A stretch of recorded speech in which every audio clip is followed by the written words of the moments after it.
Hey there, this is Michael Eggerling with Trustero. In case you're new to these sessions, I wanted to do a quick intro and let you know how we started them. So at Trustero, we're building AI that improves and optimizes the way organizations demonstrate and understand trustworthiness. So we get a chance to work with some of the most innovative and creative leaders in the information security space. And we thought it would be a good idea to start recording those conversations so that we can share them with you.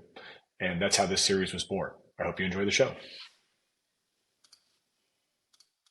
Okay, great. Let's get it started. This is our second GRC leader session. We're going to be doing these about once a month going forward, and we got some really exciting people lined up that we're going to talk to and learn a little bit about what they're doing in GRC and InfoSec. But today we're super excited because we have somebody really cool that we've been talking to for a little while, and we're excited to kind of get him on the record and talk about what he's doing at Wisetail. Ryan Kramer is the Director of Information Security at Wisetail. He's calling into us from near Bozeman, Montana. And Ryan, thanks for joining us today, man. Yeah, absolutely. We also have Scott Knoefer, who's one of my Trustero colleagues here out of Palo Alto. Scott leads operations and go-to-market at the company. Scott, thanks for joining us as well. Yeah, thanks, Michael. Okay, let's get right into it. Actually, no, before I do that, one quick piece of housekeeping for the people that are still joining us and have already joined.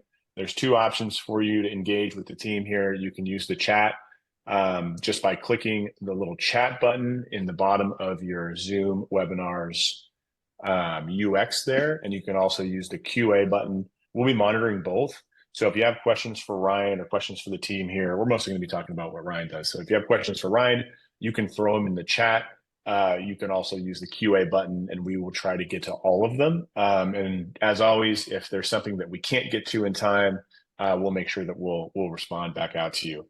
And you'll receive an email version of this later today, and that'll have Ryan's contact information in there, so you can contact him, follow him on LinkedIn. I totally encourage you guys to follow him on LinkedIn after the session today. With that, now let's get rolling. So this is the Ryan Show. So why don't you tell us, Mr. Kramer, about what do you do, where are you in the world, and a little bit about your company as well. Yeah, absolutely. So I like to start off with more personal life stuff. So I'm a husband, father of two. I got a little boy and a little girl. Um, those are my primary focuses right now. Having young kids definitely takes a lot of effort, a lot of my time, but Couldn't it's agree been more. great. Yeah, it's amazing though. I am in Belgrade, Montana, so that's just outside of Bozeman, Montana. Typically, when I tell people that, the first question I get is, "Oh, have you seen the show Yellowstone? Is Montana just like the show Yellowstone?" To answer that, yeah, it's absolutely like the show Yellowstone. It's spot on. And Rip, and all I those guys as well. Those are your buddies. Yep, they're 100%. Right after this call, I gotta go take care of the cattle, and Yep. yeah, hope I don't get in trouble for kind of taking a break from work there. But in all seriousness, I am the Director of Information Security here at Wisetail. Um, I've been, well, I think for about the last 2 years, I've been sort of part-time managing our information security initiatives here at Wisetail. I was doing that in tandem with managing the technical support team. And then about January of this year, I was moved over to a full-time role of Director of Information Security. So this has been my primary focus as we continue to progress as an organization. Um, I've held a lot of seats at Wisetail. I actually joined Wisetail about 6 years ago as a client services rep. So I've always been in client facing roles. It's kind of always been my thing. I later moved from that to managing the tech support team, and then from there to Director of Information Security. So it's given me a really good understanding of our clients, how our clients use the platform. I've seen a lot of the operations across the organization, from the tech side of things, the development side of things, to our sales and client facing side of things. And I think it's given me good insight um, just across the organization to help pursue and push our security initiatives. Yeah, I think I think we want to talk about that a little bit too, more kind of organically in this conversation, because as we were prepping for this chat, I thought it was super interesting to hear about some of the lessons and some of the kind of the style that you've brought from having a broad experience at the company and what you brought to InfoSec. I thought that was actually pretty cool. I think we'll touch on that in a little bit. Yeah. First, why don't you give us a little bit of background, and for the folks on the line here, tell them a little bit about what Wisetail does. Give us some context before we dig into some of the nitty-gritty stuff. Yeah, absolutely. So Wisetail is a tech company. We're actually based out of Bozeman, Montana. Initially started in Bozeman, Montana. We are a learning management, operations, and a content management platform. So primarily, we serve frontline workers in the fitness, retail, the restaurant industries is a really big one for us. Our big mission at Wisetail is to create exceptional learning experiences anytime, anywhere, and it's been a great place to work. I think we offer a fantastic platform and definitely one that gets me out of bed excited every morning. That's awesome. That's awesome. All right, well, let's dig into a little bit about what we want to talk about today. So I think the theme that we really struck on and we got excited about when we were talking with you and prepping for this call was this idea of a culture of security. And we think you have a really interesting way of talking about that and what you're doing there. So just generally, what does that mean to you? What does culture of security mean to you, and what does it mean at Wisetail? Yeah, so especially for me, when I think about learning new concepts and learning new things, I have been terrible at just memorizing things and being able to just kind of walk in and truly be able to operate in something from just memorization of concepts. I really need to fully understand and grasp the concept so that I can work maybe more independently. I could be more informed in my decision making. But I think everybody kind of works this way to a degree. I think the policies and procedures, they're great at setting a foundation of the expectations, but I really want to develop, our kind of a culture of security that's really deeply embedded in the values, the behaviors, practices of the entire organization. So what a culture of security means to me is that we aren't just checking a box, but we're really weaving security into the company's mission, vision, and goals. So really putting security at that tip of the spear, where the organization is set out to, or what the organization is set out to accomplish in a year. That another idea that I was kind of working through was I don't think it works for people to be told that they need to handle security tasks.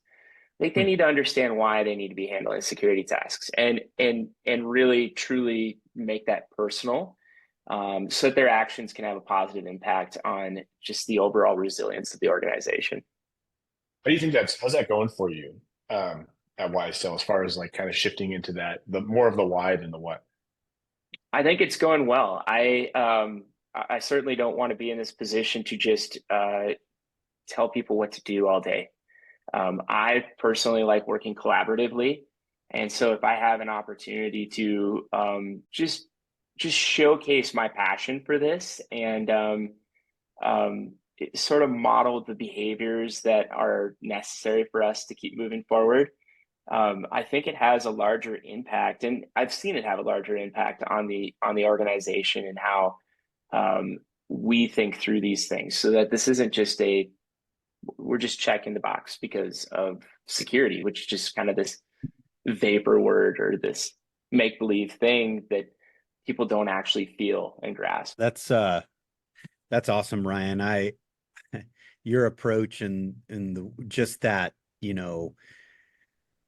that goal of getting an individual within Wisetail to understand how important taking security is to protecting the company, I think is refreshing. It kind of leads me into the next question that I think we want to discuss with you, which is, companies focus so much on getting a SOC 2 every year, and and that they think this is their way of embracing security. I'm curious what you think of that. Yeah, I think any, SOC 2, ISO, I think the world of security is really built on trust. And so everybody wants to talk about their attestations, their certifications, they want to sort of set a standard for why should you trust me? But I think where SOC 2 has kind of become the standard, it improving what people say they're doing, that they're actually doing. I don't think it's quite enough. I think it shouldn't be the goal, for one thing. I think the goal is for an organization to be more secure, to understand their risks, to understand how to handle those risks, and to work through those things as a process that works. And I think a process that continually takes iteration. I think that often if you put a SOC 2 framework together and you say, that's it, we check the box, we're good, we're done, the rest of the world is constantly changing and things are popping up and things are rapidly growing, and your threat environment, if you will, is just constantly changing. And so every day, almost daily, you have to keep, cycling through this, reviewing it, looking at what needs to change or how things could be better or different, and really just kind of try to get ahead of that curve. So I believe it's SOC 2 plus some, ultimately. Yeah. Yeah, that's awesome. Switching gears a bit, I've enjoyed every conversation that you and I have had since we first met, coming up on almost a year ago. Mm-hmm. What are some of the most important soft skills that you think you've learned as an InfoSec leader? Communication. Yeah. I think communication and being able to tell a story. I think those are the biggest pieces, because again, you can have people just blindly doing things because they were told to do them, or you can have people truly taking that in, and understanding that they have an obligation, or they have a responsibility, I think is a better word. Again, it isn't enough just to say, don't do that. It isn't secure. It isn't secure. You have to be able to communicate it in a way that really meets people where they're at. It touches who they are and what they potentially value or what motivates them. I think that, then I'd probably add another piece to this, that you sort of have to work to understand people and how people operate, how people work, because every one of us comes to the table with something different. Well, I think that's probably the most difficult, or maybe the most challenging piece to all of it, is being able to navigate the different people that you're going to be coming across. But yeah, just being able to motivate people by speaking to what they need. How does this impact me, or how does this benefit me? Yeah, that's awesome. Yeah, thank you. Mm-hmm. Here's a little bit of a dig down on that. I think it's great to, when we talk to people like you, I think something that we get that's really valuable is like, what are one or two of the things that you're like, the actual things that you're doing day to day, week to week in your job to take advantage of that soft skill? So you're a great communicator. It's something you really focus on in your job. What are you actually doing?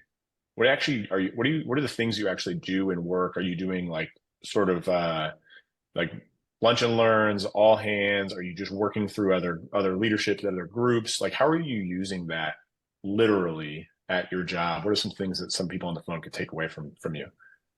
Yeah, I mean, to add to the, it used to be different when everybody was in the office face to face, and I think for a lot of organizations like us, have gone remote, and so now you're communicating through things like Slack, email, Zoom calls like this.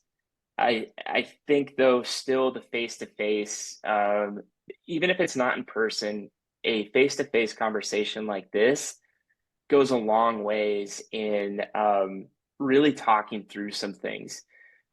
Slack messages, it's so hard to communicate and understand tone. So I try to have some regularly scheduled meetings. I try to have really descriptive Slack messages when I send them, especially company wide. That is, here's what I need, here's why it's important, and this is what I need. And also just jumping on a call with people, groups of people, or one-on-one, and just saying, hey, let's talk through this. I'm here to work with you. I'm not here to just say, do this. Like, I want to actually talk through why this is important.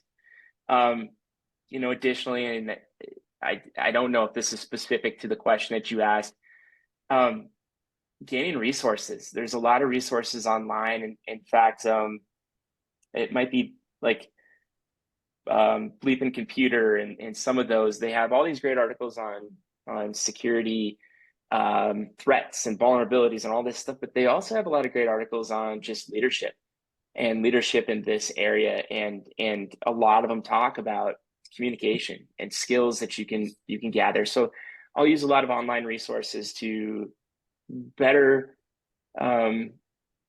prepare to work with different individuals. Read a lot of books. I might not be any surprise. I love like the Jocko Willink extreme ownership stuff. I think that's incredibly important to take ownership in a lead role.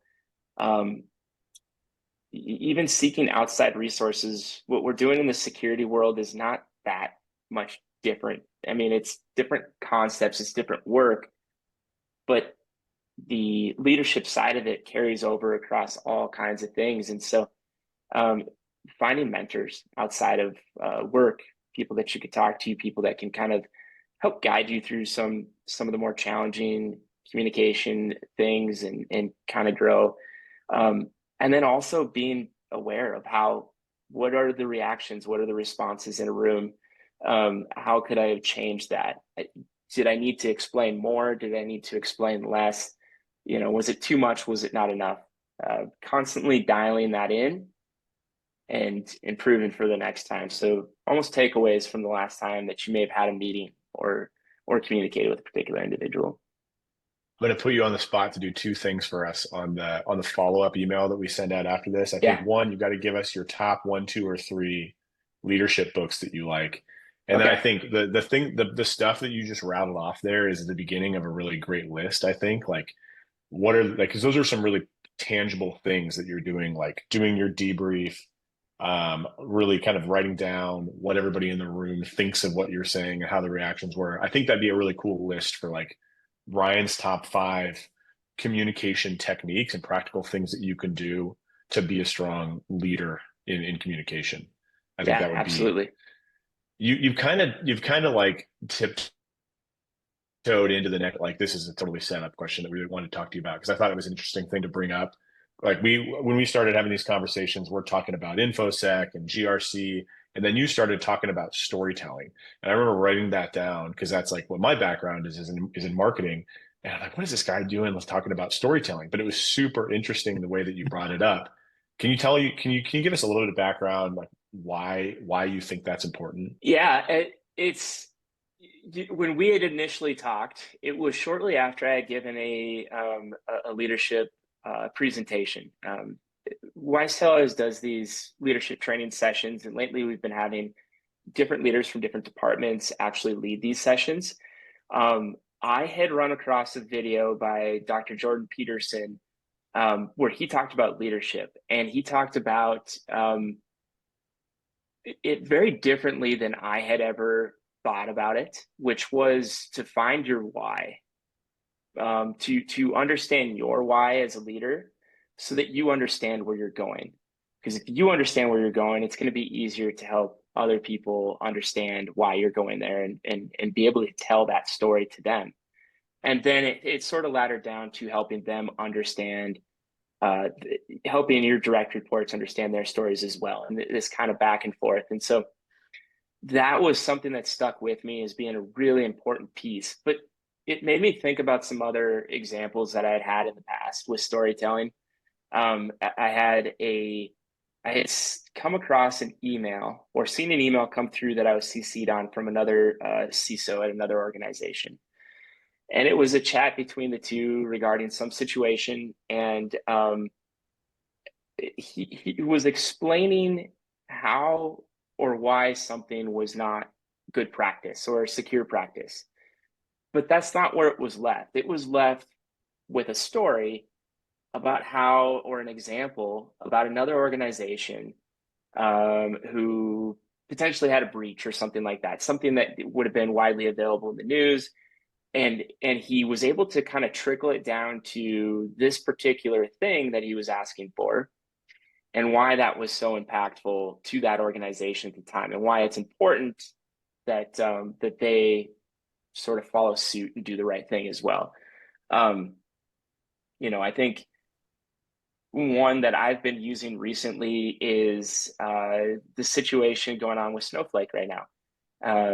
We have Snowflake and the Ticketmaster situation, and I think there's so many takeaways from there that can be drawn back to, why are we asking you to do this? Well, here's a perfect example of why this is important and why we need to ensure that we're doing X, Y, and Z. This is why MFA is important, or password rotations, or whatever it might be that could have potentially been a benefit in that scenario. Those kinds of stories stick with people. I think it's more engaging. I think it's more beneficial. It really gives folks the why behind what we're doing. I think that's great. I think like with my background, hearing that just is like, it's so encouraging to hear that, because if you got to give people details to hold on to. Same way if you're trying to remember people's names. If I just try to remember Ryan Kramer, there's nothing. It's not going to stick. If I remember things about you and your life and your family, like, oh yeah, that's Ryan Kramer. I have the details. I have a little bit of the why.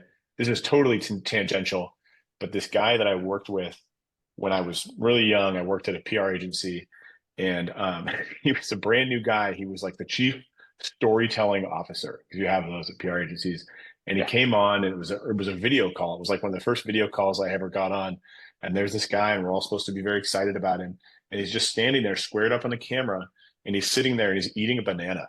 And he's like, "Hey," and he starts telling this like really mundane story about who he is and what his background was, and then he just cuts it out and he's done. And I'm like, what the hell just happened? And then he finishes the banana, and it says, "You'll never forget that."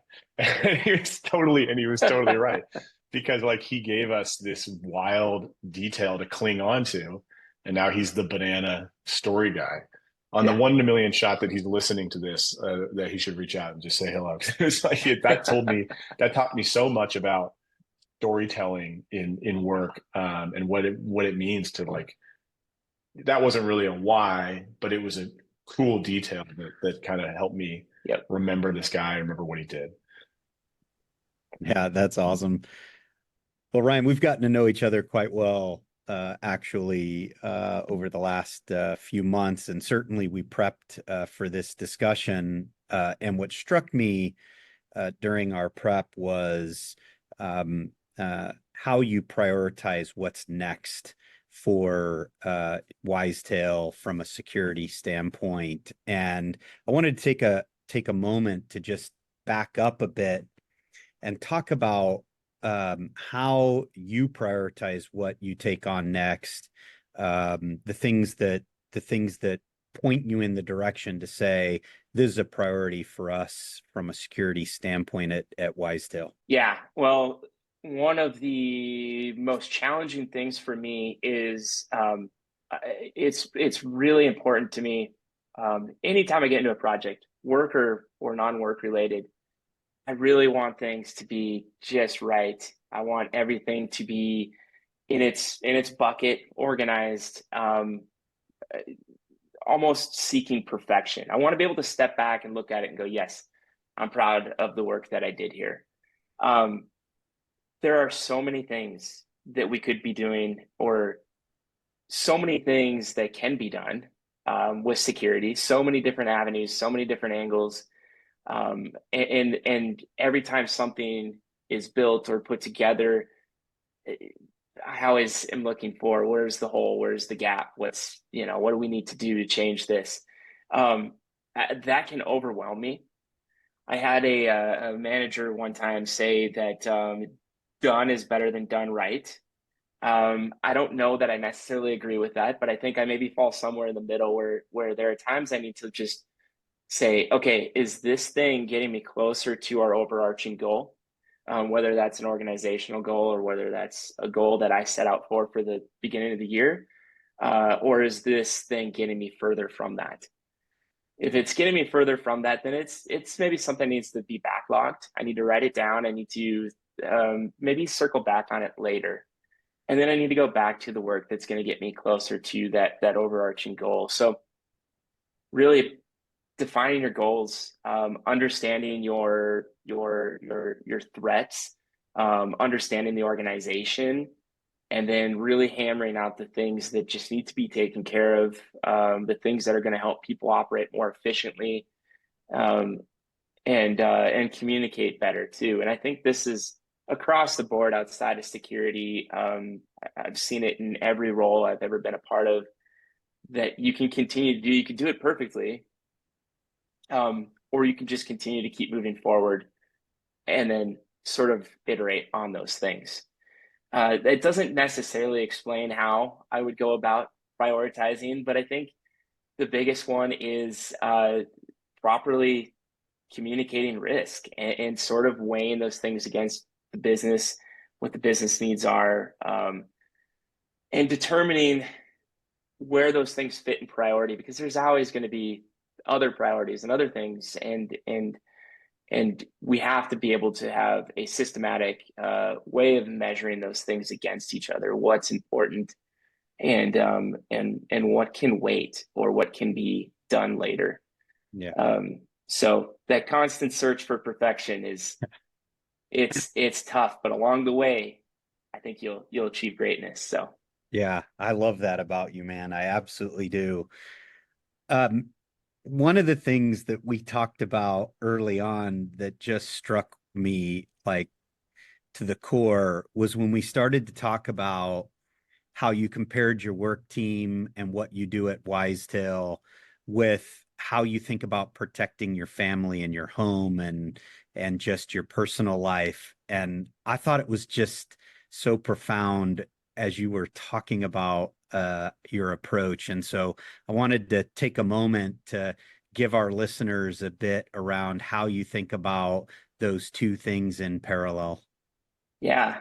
Um, you know, funny enough, I'll start out with I was talking to my wife about this last night, and she reminded me that her and I are incredibly different than each other. I think, like most marriages, we are very, very opposite each other. And she kind of laughed because she knows how I am and typically how I operate. And she does not think that way. She doesn't think the same way. And so we were joking that communication is important between the two of us as well. And it's just a constant thing that I can work on just within my marriage that prepares me for work. And so just to give you a little insight on how I am, and the reason I feel that this role is a perfect fit for me, really has to do with my mindset has always sort of been in this security realm, but more specifically in my personal life from a physical security perspective, or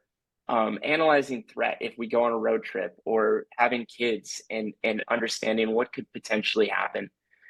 I'm constantly doing little mini threat assessments and understanding, um, okay, we're going to be gone. What do we need to be thinking about? I should check X, Y, and Z. I should ensure I have X, Y, and Z in my truck. I just need to make sure that if this happens, we're prepared for this happening. Over the years, I've built up a lot of, I'll call it a readiness mindset of, I've got lists all over the house. I've got checklists. I've got lists to ensure that we're packing the right things. But additionally, I've spent a lot of my spare time preparing for things by training jujitsu for self-defense. I've taken medical courses so that I'm at least prepared for an emergency medical situation. Not an EMT, but I'm at least prepared to get somebody out of the wilderness if I need to. Um, communication's a big deal in Montana. Outside of the reference that we're talking about it in, Montana is, we don't have, there are places that we're going to have dead zones, not have cell service. I'll take a look at that. And I've spent a lot of time assessing that and trying to figure out, okay, if I don't have cell service, what are my backup options in the event that I can't deal with the situation and we need to call for help? I've gone and gotten my ham radio operator's license, and I carry a ham radio in my truck. If I'm in the backcountry, I have satellite communication. So I have redundancy built in because 2 is 1, 1 is none, that kind of thing. It's really important to me. At the end of the day, I just sort of protection mindset has always been really important to me for my family, and those that I love. And I've kind of carried that over to Wisetail. Of this is a place that I thoroughly enjoy working and am passionate about, and I want to carry that responsibility across to Wisetail as well. We're in the cloud. It's technology. It's different, but it's the same. I'm doing the same things that I've already been doing in my personal life. Yeah, that's awesome. I think that is, It's heavy. That's wise thought right there. And I love it. And thank you for taking the time today to share with us. Absolutely. It was great. Ryan, when you're ready to build the Kramer framework for protection out in the real world, we'll build it, throw it in Trustero, and we'll split the profit with you. Okay. I think that'd be a great idea. If I had That's a deal. It's a deal. It's here. It's live. Yep. If I had a tool other than Excel spreadsheets at home to use for my home planning, that'd be perfect. Think of the AI audits that you could run, right? Get the AI, making sure that you got redundancy plans built in. Man, this is something. There's something there for sure. You know, if I ran my family through an audit, I think I'd be kicked out of the house. So that's a bridge too far. That's where it ends, huh? Yeah, I think so. Yeah, I can agree. I think we probably all feel the same way. I don't think anybody get away with that. Okay, so I'm gonna put up a little screen here so we can remind people how to get in touch. We're getting close to the end of our time. Just want to remind everybody on the line before we sign up with Ryan, we'll send out an email later today. I'll ask Ryan to kind of list out some of his top 5, some of those items that he covered as far as, like, you know, being a strong communicator and a leader in InfoSec and what that means, some of the things that he does. We'll also send out a link to Ryan on LinkedIn, but I know that you can find him pretty easy on LinkedIn just by searching for Ryan Kramer and Wisetail. He's on there, and he told us earlier he'd love to hear from you guys. And so let's start building that GRC network here. You can reach Scott or myself with our email addresses down below. And if you want to talk to Trustero, we'd love to send you this silly gift that we've been sending out to people, these Ember mugs. I've been literally walking over to the post office to send these to places that are not in the United States. And I'd love to do the same thing for you guys. So if you want to do a demo with Trustero, just scan the QR code there. We'll send you a funny mug that'll keep your coffee warm for days if you really wanted to. With that, Ryan, really appreciate you. This went even better than I had hoped. You definitely appreciate the preparedness and you coming to the table with some really thoughtful and thought-provoking answers to these questions. So thanks, man. Yeah, absolutely appreciate it. Thank you both for allowing me to join. And yeah, this was great. Thank you. Maybe we'll give you a few months and then we'll get you back on and we'll check in. I think you're gonna become like the banner guest that we ask everybody else to kind of to watch the session and see this is how it's done. This is how you really prep and you really provide thoughtful answers. Right. All right. Thanks, buddy. I'm going to leave the line on here for a second. Thanks everybody for joining, and go to trustero.com and follow us on LinkedIn if you want to kind of subscribe to these and want us to let you know when the next one's going to be, which will be in about 30 days. Thanks a lot.